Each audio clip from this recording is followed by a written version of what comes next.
जय हिंद फ्रेंड्स। आज हम देखेंगे एक्सरसाइज 5.1। पिछले हमने इसका इंट्रोडक्शन देख लिया था अर्थमेटिक प्रोग्रेस का।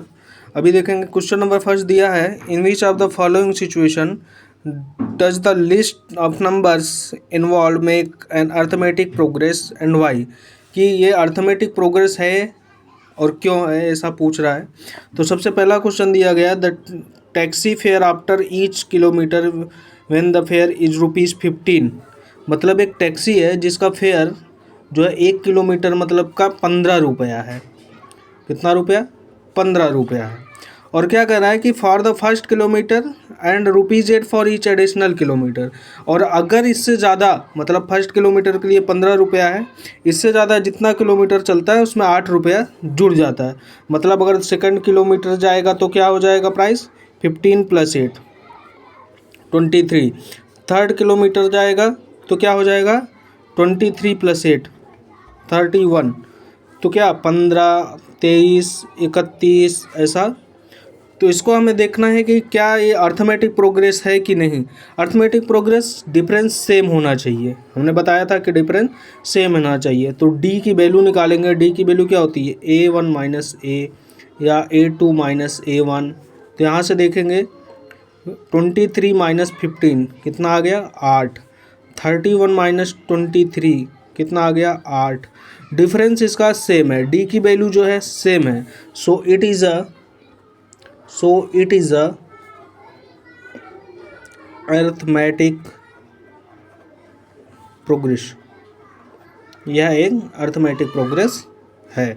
यह हमारा क्वेश्चन नंबर फर्स्ट था। सेम एज सेकेंड क्वेश्चन दिया है, the amount of the air present in a cylinder when a vacuum pump removed 1/4 of the air remaining in the cylinder at a time.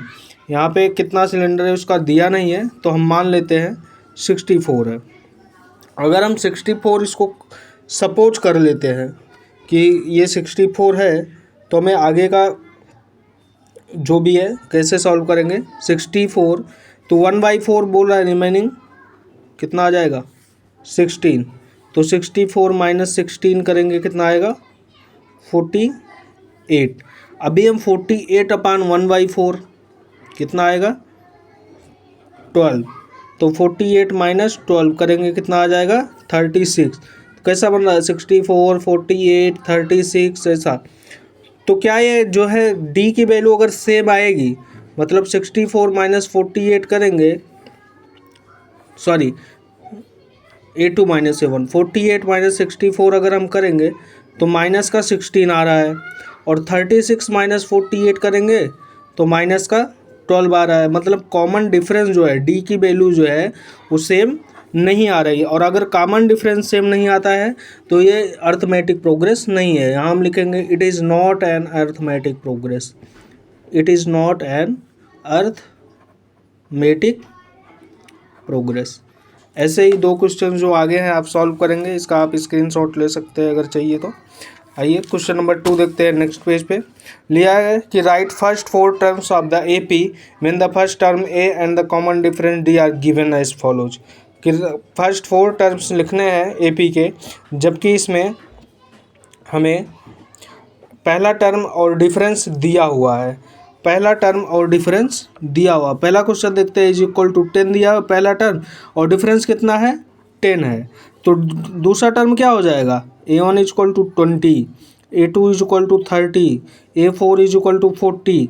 Difference भी देखिए 10 है और ये D, और पहले टर्म से ऐसा 4 टर्म्स हमें लिखना है = 50।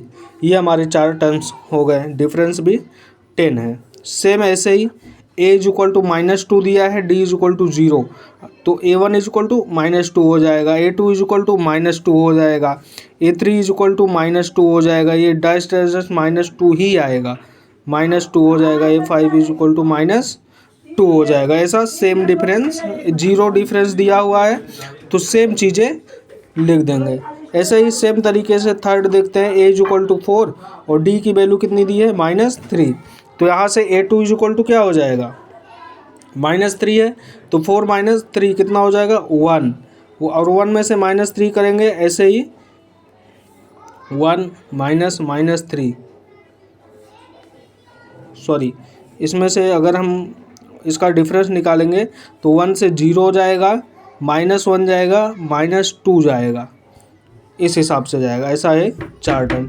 और सेम तरीके से हम पांचवा टर्म्स भी लिखेंगे। ऐसे ही सेम तरीके से अगला क्वेश्चन हम सॉल्व करेंगे, जो भी आगे है चौथा वाला। चलिए क्वेश्चन नंबर 3 देखते हैं नेक्स्ट पेज पे। क्वेश्चन नंबर 3 दिया हुआ है, for the following APs right the first terms and the common difference. First terms और कॉमन डिफरेंस लिखना है इसमें केवल। तो यहाँ से पहला क्वेश्चन देखिए 3, -1, -1, -3। तो फर्स्ट टर्म क्या हो जाएगा 3, और कॉमन डिफरेंस डी क्या हो जाएगा A2 - A1 मतलब -2। ये हो गया हमारा पहले का आंसर। ऐसे ही दूसरे का फर्स्ट टर्म क्या हो जाएगा -5, दूसरे में क्या दिया है -5। कॉमन डिफरेंस क्या हो जाएगा -1 -5 होगा, और ये माइनस माइनस प्लस हो जाएगा, is equal to common difference 3 आ जाएगा। डी की वैल्यू कितनी आ गई 3 आ गई। सेम तरीके से आप क्वेश्चन नंबर 3 और 4 सॉल्व करेंगे। ठीक, ये हमारा क्वेश्चन नंबर 3 था। जो भी क्वेश्चंस आपको ना समझ में आए आप जो है कमेंट करके पूछ सकते हैं, फर्स्ट, सेकंड और थर्ड में भी। जो भी क्वेश्चन बाकी है उसको आप सॉल्व करेंगे। ठीक है, अगला क्वेश्चन पे आते हैं, क्वेश्चन नंबर 4 पे। क्वेश्चन नंबर 4 दिया हुआ है, which of the following are APs if they from on AP find the common difference T and write 3 more terms. ये जो टर्म्स दिए गए हैं अगर ये एपी में हैं तो इनका कॉमन डिफरेंस निकालना है और 3 अलग और टर्म्स भी लिखने हैं। तो पहला देखते हैं 2, 4, 8, 16 ऐसा है।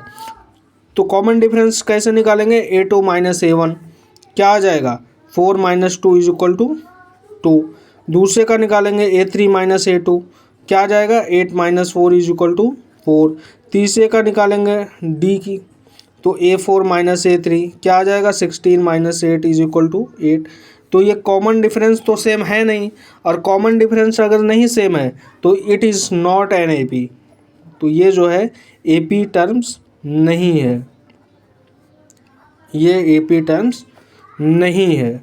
सेम दूसरा देखते हैं 2, 5/2, 3, 7/2 इज डैश डैश। इसको सॉल्व करने के लिए क्या करेंगे 5/2 2.5, 3 7/2 3.5 dash dash dash. Common difference D निकालेंगे 2.5 - 2 इज इक्वल टू 0.5 आ जाएगा। सेम डिफरेंस से तीसरा निकालेंगे 3 - 2.5 0.5 आ जाएगा। चौथा भी निकालेंगे 3.5 - 3 0.5 आ जाएगा। कॉमन डिफरेंस सेम है। अगर कॉमन डिफरेंस सेम है तो आगे हम क्या लिखेंगे 2, 5/2, 3, 7/2, 4, 9/2 सॉरी 2, 5 ऐसे ही आगे भी 3 टर्म्स हमें लिखने थे, ये तीनों हमने लिख दिया। It is an AP, it is in AP terms. ठीक, आगे के जो भी क्वेश्चंस है इसमें क्वेश्चन नंबर 4 में काफ़ी सारे क्वेश्चंस हैं। जो भी क्वेश्चंस है आप सॉल्व करेंगे, जो क्वेश्चन नहीं आएगा आप कमेंट करिएगा। Thank you.